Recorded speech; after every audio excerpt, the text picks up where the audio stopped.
কবি তৌহিদুল ইসলাম রাজের একটি বিখ্যাত শিশুতোষ কবিতা রয়েছে। বক পাখি বক পাখি, তুমি কেমন করো লাফালাফি, বসে থেকে ঝোপের কোণে দাও শুধু উকি ঝুঁকি, মাছ ধরো এক পায়ে মেঘের মতো সাদা গায়ে।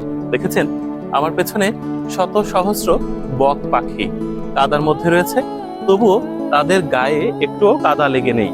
এখন কৃষকের ব্যস্ততা চলছে, সারা মাঠের কৃষকরা ভীষণ ব্যস্ত।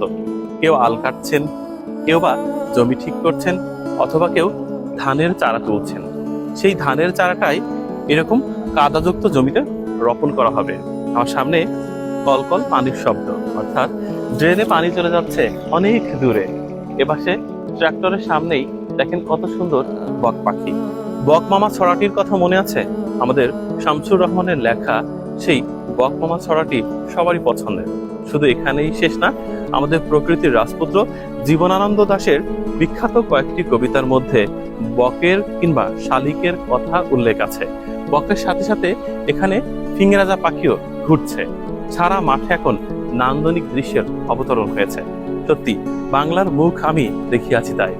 এমন সুন্দর বাংলা, সৌভাগ্যবান আমরা যে আমরা জন্মেছি।